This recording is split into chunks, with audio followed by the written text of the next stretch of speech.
What's up, guys? Midwestern RC, and today we are showing you what I love and what I hate about my XRT and my Outcast 8S. Now, the only thing that I've changed in my Outcast 8S, I went down to the 39.2 spur gear just to give it some more speed and see what the stock system can do with those gears. 23 pinion, 39.2 spur. The ESC settings were on punch 5. With the stock electronics and the Just Bash It RC chassis, it does add weight. I mean, anytime you add an aftermarket chassis, you're gonna get a lot of extra weight, and your power to weight ratio is gonna go down. So I upped the punch and I changed the gearing to 39 teeth just so I can get some more juice out of the stock system. And I gotta say, I'm pretty happy with the stock system. In my 8S Outcast, I do try to exclusively run Gens Ace 4S 8,000 milliamp lipos. More than enough punch. They're hard case batteries. You get pretty good runtime. Doesn't add a lot of weight either. Now, as far as differential fluid goes, I'm running 150K front, 150K rear. And in the center, I am running full earplugs. This is a stunt truck. I want it to wheelie. I want it to be able to do flips. And I think earplugs are just a good 8S car center diff option for bashing. So yeah, 35 degrees out here in the Midwest today. Pretty chilly, but we're still gonna send it. You know me.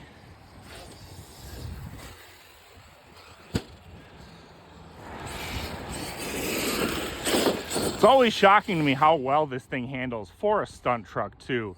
I do have the Just Bash It RC 10 millimeter wheel spacers on here, meaning it's 20 millimeters wider than it should be. Now, honestly, I think I'm going to be taking these off and then putting them on my Creighton 8S, because the Creighton 8S is the truck that I'm going to want to just take out, you know, do some bashing with, but also just enjoy the handling of the rig. I'll give it another nice send right here. Nice send. There we go.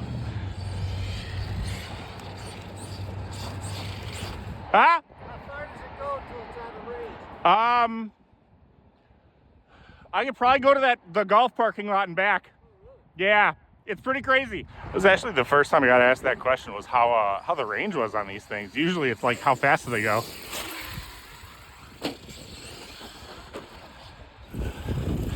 All right, with the 39.2 spur, we're gonna see how long we can wheelie with this thing now. In theory, since it has the smaller spur gear, meaning you'll be able to achieve higher speeds, I should be able to wheelie it longer. All right, we found a pretty level runway for this wheelie. We're gonna kind of power it up, so you give it a little bit of brake and then throttle. So brake, throttle into it, find that sweet spot. See how long we can keep this going for. I gave it a little too much sauce at the end. That was like 80% throttle, by the way. We'll try it again coming back, and brake, power up.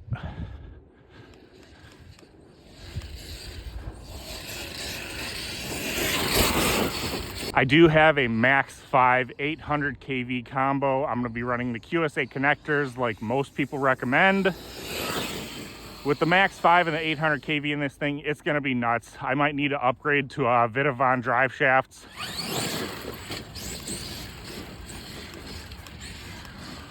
Hello. Don't do any damage. That man goes, he said, there's a guy over there. He might like this. Yeah. Look at that. All right, let's do a wheelie for the kid.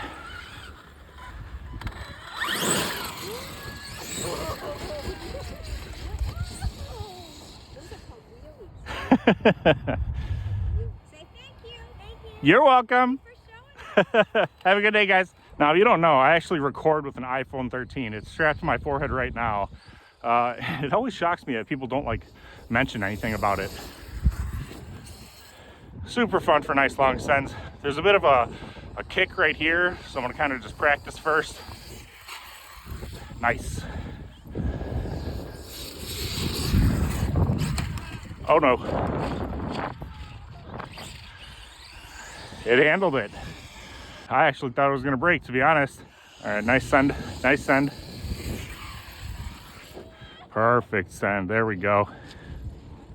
So yeah, that tumble right there, to be honest, you know, I'm kind of surprised it didn't break. That's something that I do not like about the Outcast 8S is how, oh, and I did break something, imagine that. All right, well, talking about what I hate about the Outcast 8S, as much as I really enjoy these cars, unfortunately, they are not as durable as the Traxxas 8S cars. Looks like we snapped a link.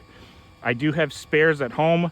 We are in LVC right now, so we're gonna get the XRT out, but just to show you guys, you know, that was from that cartwheel. I think the XRT could have handled it. Also, at the same time, it's 35 degrees out. That plastic snapping right there, I'm not really gonna blame Arrma too much. More so I'm gonna blame the cold. All right, Outcast broke a rear turnbuckle. XRT's out, we're just gonna get some practice runs in. Gearing, we're running 22 pinion, 50 spur. It's a Robinson Racing pinion and a Hot Racing spur gear. I'm using the pin system and I'm using the Traxxas washer system as well. And the gears have been holding up pretty good so far.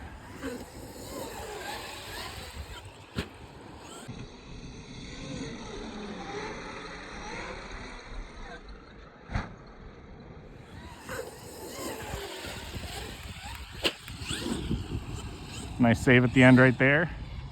These sledgehammers are just an amazing bashing tire, really.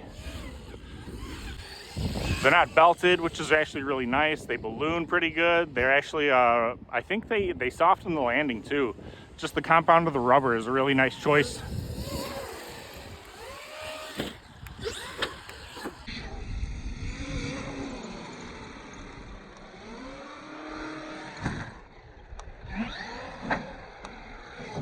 That in the Midwest, we call it an ope moment. Now, definitely what I love about the XRT is it is way more durable.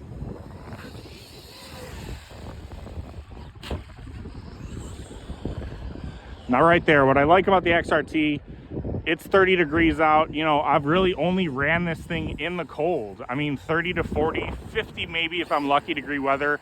And I've had nothing in terms of like bashing really break on it yet. I did have a plastic wheel come off. I left the nut on, which was crazy. I'll put a clip of that right there.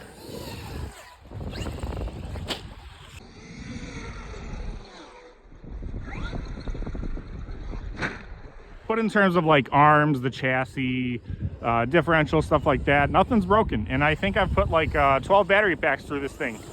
Upgrades for the XRT, I have the Traxxas, the better servo for the 8S. Now, the tabs have all broken off, by the way. So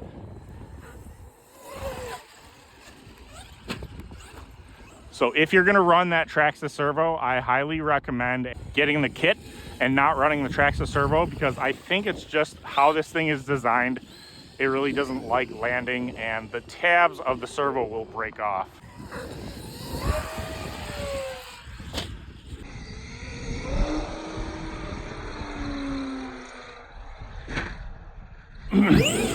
So the batteries came unplugged on that backflip.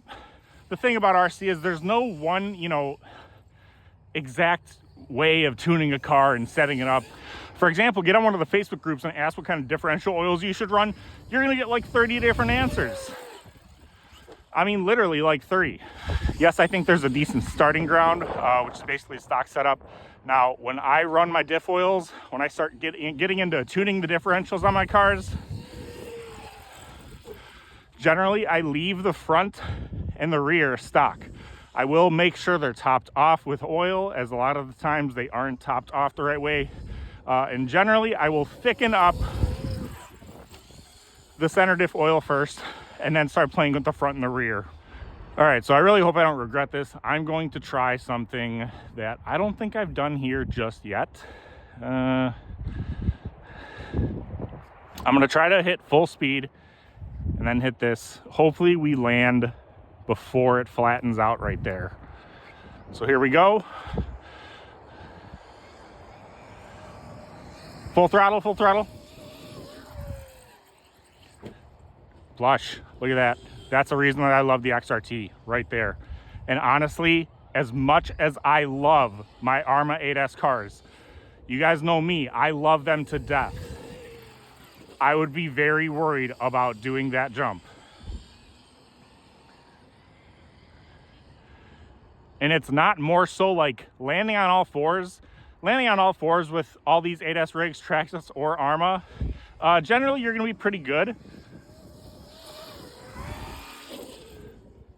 All right, we're gonna do a full speed send coming from this way. All right, let's get into it. Gotta slowly ramp up that throttle, then full, oh.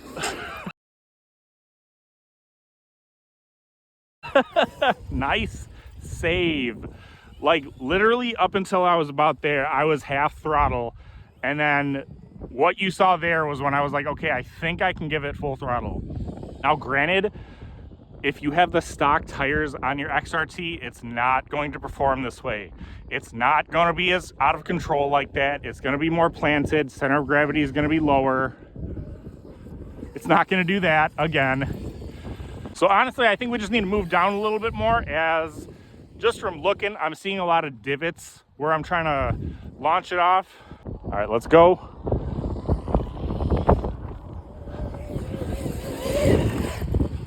Wheeling all the way up the hill. Nuts. Now, if you're watching this video because you're trying to decide between the two, or between an Arrma 8S car and between a Traxxas XRT or an X-Max, here's my general thoughts on both. If you aren't gonna bash the living crap out of it, I say go with the Arrma 8S car. It's more fun to drive in my opinion, and they are much easier to work on. That was pretty cool. And really with working on them, you know, what I'm talking about is these differentials in these 8S rigs, you have to take like 3 dozen screws apart just to get to the center and the rear differential. Besides that, just doing like the arms and all the other stuff, they're pretty similar. Like if you broke an arm on the XRT, it's really not going to be like one's easier than the other. But as you can see, I am jumping the crap out of this left and right. Just jump, jump, jump. Just for size reference, there's the hill that we were sending it off of earlier. This, I don't know how well you can tell that it's actually like, it's a pretty fun, pretty forgiving jump though. But still, like if this thing was, oh, we're in LVC. What I was gonna say was if this thing was to cartwheel out of control over here, unfortunately, I do think that it would be able to take it. It would be able to handle it. Whereas the Arrma Outcast 8S and Creighton 8S, most likely an arm or a turnbuckle would break. Which one do I personally like better? I love the Arrma 8S cars. I love my Outcast. I love my Creighton. I really, really like them. I like them better, if this makes any sense, but in terms of like what I'm gonna take out and bash the crap out of and not have to really worry about it, the XRT is the winner. So love me some Arrma, but the Traxxas 8S cars, you just really can't argue with the durability, guys. Until next time, Midwest RC out.